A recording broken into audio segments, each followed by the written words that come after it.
Hi guys, this is IGCSE O-Level Chemistry, paper 22, Extended MCQs, June 2021, question 1. A gas is released at point P in the apparatus shown, and on the other end of the tube we have a damp universal indicator paper.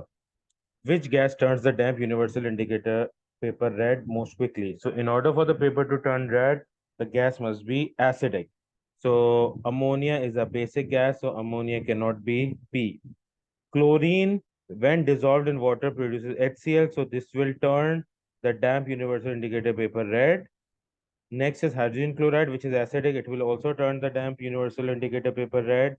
And the next one is sulfur dioxide. It was also turned the damp universal indicator paper red because it is also an acidic gas. So all three can turn it red, but which one will turn it red first will depend on their MR. So the MR of Cl2 is 71. The MR of HCl is 36.5 and the MR of sulfur dioxide is 64. So out of these three gases, the one with the lowest MR will reach the damp universal indicator paper first. So that would be HCl, making option C the correct option for this question. Question 2. A mixture of colorless compounds is separated using chromatography. Which type of reagent is used to detect these compounds after separation? So, if the compounds are colorless and we need to visualize them, we will need to spray them with a locating agent. So, the locating agent makes colorless spots colored so that they can be seen. So, dehydrating agent incorrect, locating agent correct, oxidizing agent incorrect, reducing agent incorrect. Option B is the correct option for this question. Question 3. Which statement about paper chromatography is correct? A solvent is needed to dissolve the paper? No, the paper does not have to be dissolved. Paper chromatography separate mixtures of solvents? No, they separate mixtures of solutes. It separates mixtures of solutes. The solvent should cover the baseline? No, the solvent should definitely be below the baseline. The baseline should be drawn in pencil, yes, because pencil line will not be dissolved in the solvent used. Therefore, option D is the correct option for this question. Question 4. Element X has 7 protons and element Y has 8 protons. 8 more protons. So that would be 8 plus 7. So that would be 15. So there are 8 more protons in Y than X. Therefore, X is present above Y in the periodic table and Y is present below X in the periodic table. X has a proton number of 7, Y has a proton number of 15. Which statement about element Y is correct? Y has more electron shells than X. Yes, Y is the element below X in the periodic table. So it is in the next group. So it is in the next period.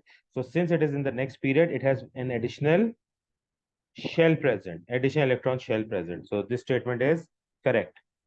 Y has more electrons in its outer shell than X.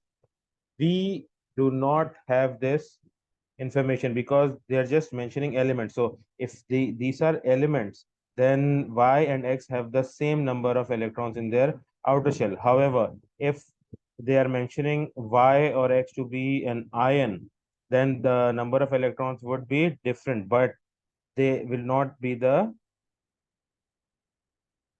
exactly like mentioned in option B, which is Y has more electrons in its outer shell than X. So no, Y does not have more electrons in its outer shell than X.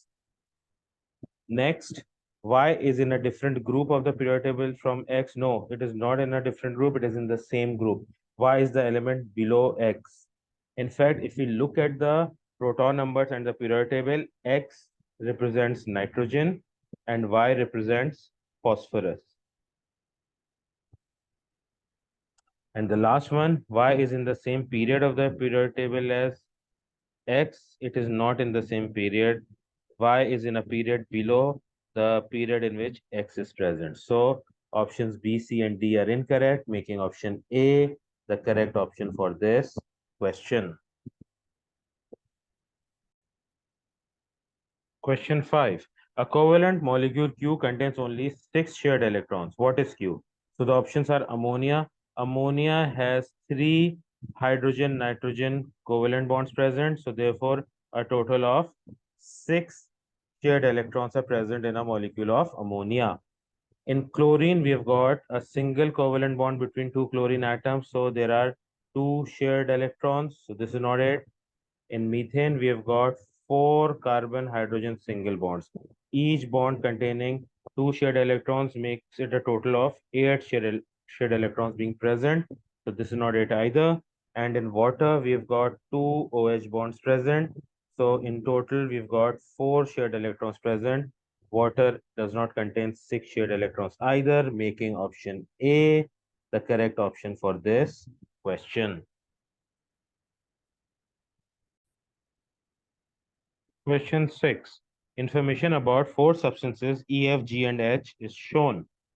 Okay, E, F, G, and H are graphite, polyethylene, sodium chloride, and silicon oxide, but not in that order. What are E, F, G, and H? Okay, so let's identify these compounds. E has a melting point of 1710 and does not conduct when solid. So it does not conduct electricity when it is solid. Okay, so it has a high melting point, it does not conduct electricity. Next is a very high melting point of 3500 for F, and it conducts electricity when solid. This has to be graphite because graphite is a covalent macromolecule which can conduct electricity, and because it is a covalent macromolecule, its melting point has to be very high. So F being graphite eliminates options A and C. Okay, next is G. G has a melting point of 120 and does not conduct. So we are left with sodium chloride, silicon oxide, and polyethylene. Now, sodium chloride will conduct electricity. Silicon oxide is a macromolecule. It will not conduct electricity. And polyethylene is an addition polymer which will not conduct electricity. And since it is the only compound that is a covalent compound, its melting point would be lower than that of an ionic compound and a macromolecule. So G has to be polyethylene. So this is true in option B and D both. So let's continue with H. H, we have a melting point of 801 and it conducts when molten. The only species out of the 4 given that conducts electricity when molten is sodium chloride and not silicon oxide, which means compound E has to be silicon oxide and not sodium chloride, eliminating option B, making option D the correct option for this question.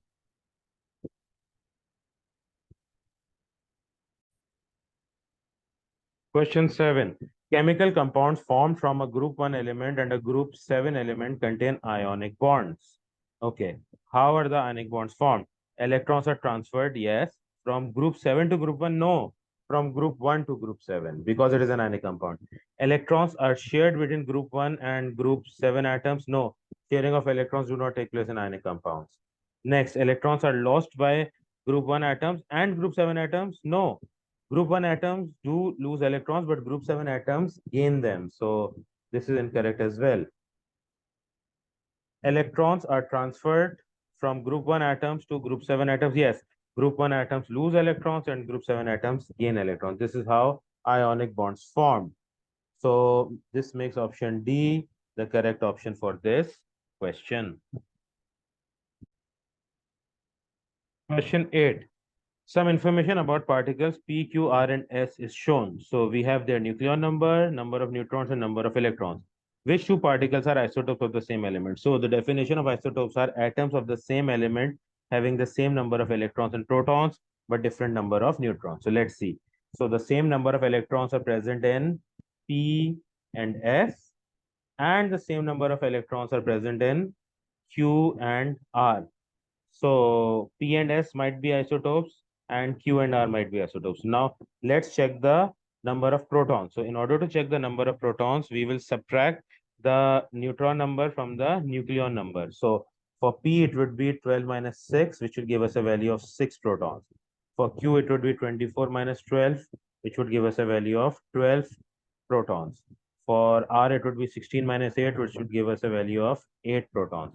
And for S, it would be 14 minus 8, which would give us a value of 6 protons. So here we've got P and S having the same number of protons present as well, whereas the number of protons in Q are 12 and the number of protons in R are 8. So these two cannot be isotopes of each other. So we are left with P and S. So the number of neutrons will have to be different according to the definition. Number of neutrons in P is 6. Number of neutrons in S are 8, which are different, making P and S isotopes. And thus option B is the correct option for this question.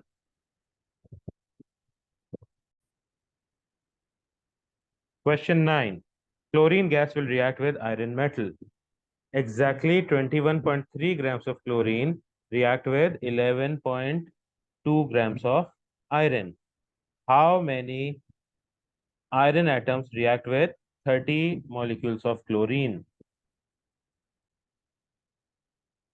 So here we have 21.3 grams of chlorine. So let's find out the moles of chlorine.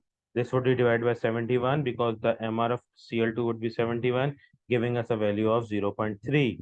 And for iron, we have 11.2 grams divided by its AR, which is 56, giving us a value of 0.2. So the ratio of chlorine is to iron is 0.3 is to 0.2. In whole numbers, this would become 3 is to 2. And if we have 30 molecules of chlorine reacting, then we would have moles of molecules of iron reacting would be 30 divided by 3 multiplied by 2, giving us 20 atoms of iron reacting. So this makes option C the correct option for this question.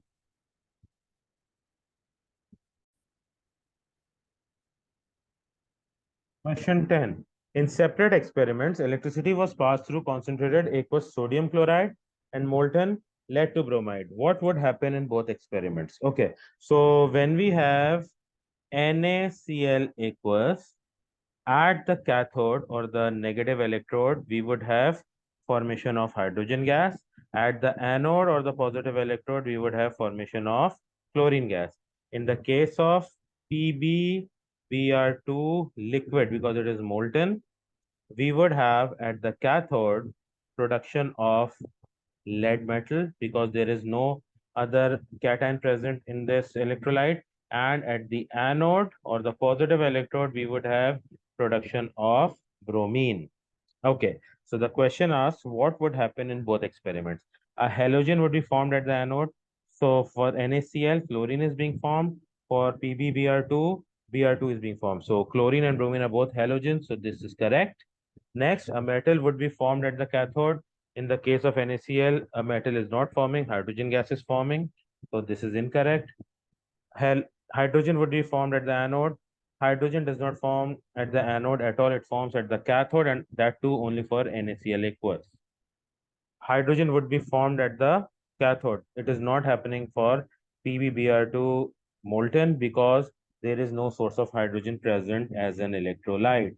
So this makes option A the correct option for this question.